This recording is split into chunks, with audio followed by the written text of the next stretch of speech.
Ya, bismillahirrahmanirrahim. Alhamdulillahirrahmanirrahim. Ini kami dari tim pembelaan Khalifah dan tim sedang ada di PN Bekasi.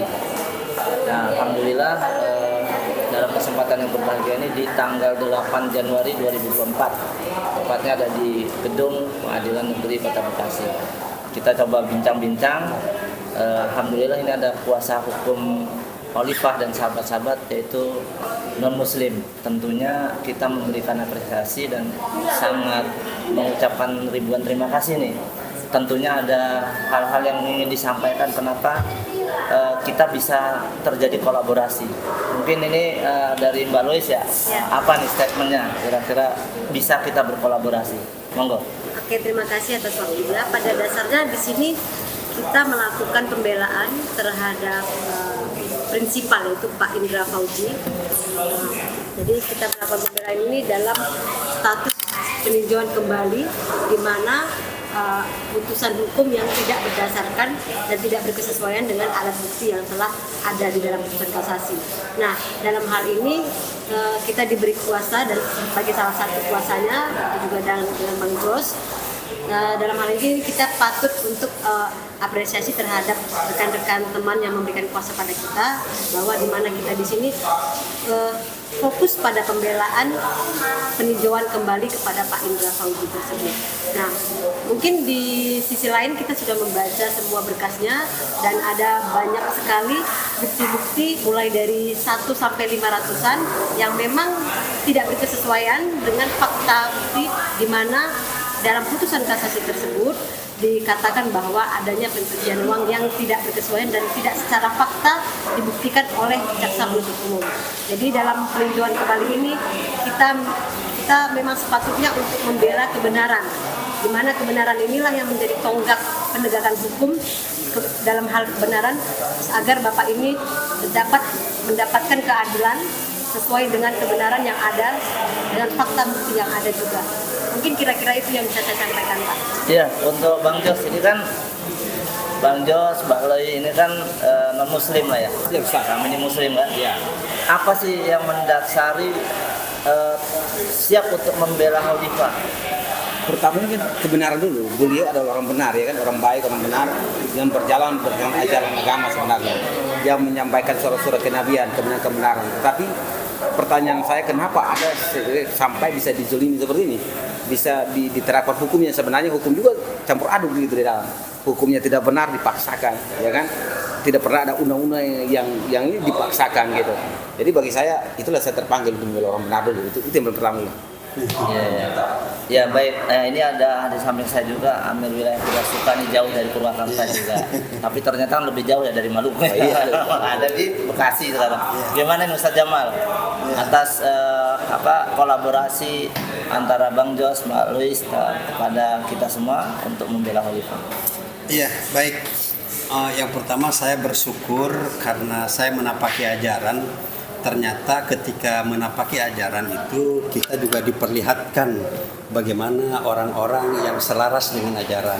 Pertama gini, dengan kolaborasinya antara kita orang muslim yang didolimi oleh penguasa hari ini, ternyata tampil gitu kan orang yang rindu juga dengan kebenaran gitu kan, tampil dari advokat atau dari pengacara yang memiliki agama yang berbeda, tetapi karena memahami bahwa kita ini adalah ketika menjalankan sebuah ajaran itu akan mendapatkan hak yang sama di muka bumi ini, maka dari hak yang sama ini kita ketemu titiknya, maka kita akan keluar membela kebenaran, membela keadilan. Karena ketika keadilan ini tegak, maka untuk kebersamaan hidup di muka bumi ini secara menyeluruh. Nah, ketika ini tidak diperjuangkan, maka kita akan mendapatkan satu kehidupan tidak adil, mendapatkan kehidupan yang yang jomplang begitu. Nah, maka mudah-mudahan dengan kolaborasinya ini menjadi satu pertanda kita bangkit bersama dan akan menikmati hasil yang sama. Itu seperti kurang lebih. Ya, jadi begini Mbak Lois, artinya kita tidak ada tendensi apa-apa ya, kepentingan apapun tidak ada ya. Tulus lillahi ta'ala memang benar-benar alami ya, begitu ya.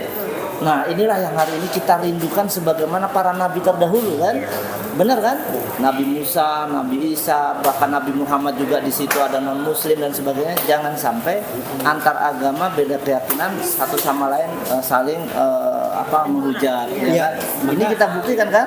Maka tuduhan intoleran ya, tuduhan intoleran yang disematkan kepada kita Tidak benar. ini itu jadi ini dapat dibuktikan dengan kenyataan. Jadi kadang ini kan sharingnya. Kadang itu sesuatu yang baik seperti ini biasa mau dihilangkan. Nah, betul. Kalau sesuatu yang mau baik itu dia nggak akan berusaha, ya memang perlu proses ya. Kita belajar tentang pohon kurma itu kan selalu ditaruh batu di atas supaya akar-akarnya kuat. Sama pula dengan sesuatu yang baik. Karena masalah mungkin orang-orang yang tidak setuju, tidak suka, ya kan karena berperilaku buruk, mereka akan tekan, tapi bukan untuk menghilangkan, akan mengakar. Nah, perlu jembatan. Contoh saya mungkin mengangkat batu tadi kan untuk proses kurmanya tumbuh ya kan. Ya gitu. Jadi sebenarnya kalau orang baik masuk dalam suatu proses yang kayak gini kan, dizolimi atau di persekusi kan, perlu juga orang-orang benar untuk berani untuk mendampingi dia, tarik dia keluar gitu. Nah, jangan juga ada perbedaan lalu membatasi keluaran itu dihentikan. Nah, ya sudahlah, kita beda jalan lah, beda agama tidak boleh. Tapi walaupun berbeda agama, saya dari Kristen, ada Buddhis dan Katolik, Ustadz dari Muslim, kita berpadu membela kebenaran. Maka keadilan itu bisa ditegakkan. Betul. Gitu. Karena saya selalu berpikir keadilan tanpa kebenaran bukanlah hukum. Walaupun ada hukum yang lebih tinggi yaitu hukum dari atas, tetapi kita masih hidup berkewajiban meluruskan suatu kebenaran. Iya. Walaupun sebenarnya proyek kita ini resikonya juga lumayan besar ya. Dampaknya ya. Dampaknya. Iya. Tapi insya Allah lah kita ini akan menjadi contoh ya. Resikonya resiko yang menggembirakan. Nah itu maksudnya resiko yang Maka menggembirakan. untuk mendapatkan yang menggembirakan harus ada pengorbanan. Iya. Sadar dengan pengorbanan itulah untuk mendapatkan suatu keadilan. Ya, jadi mudah-mudahan kita ini sebagai pemicu kebaikan itu. Amin. Ya kan antar agama keturunnya jadi bisa menjadi contoh kita ini bagi umat yang lain kan. Ya, tapi Nah, saya satu pesan Ustaz. Di dalam pemerintahan ini masih banyak jaksa yang baik. Masih banyak juga hakim yang baik. Masih banyak juga pengacara yang baik. Maka lewat orang-orang baik ini mereka harus menegakkan suatu kebenaran untuk membesar keadilan itu. Untuk membuat keadilan itu menguasai kejahatan. Ya, orang baik itu pesan saya. Kenapa kalau memang mereka yang baik-baik ini diam, lalu mereka membiarkan kejahatan mengelilingi dan mencari mereka, maka tanpa sadar mereka membuat celah bagi anak mereka di akan datang. Betul. Gitu. Karena Membiarkan mereka generasi hancur. Ya.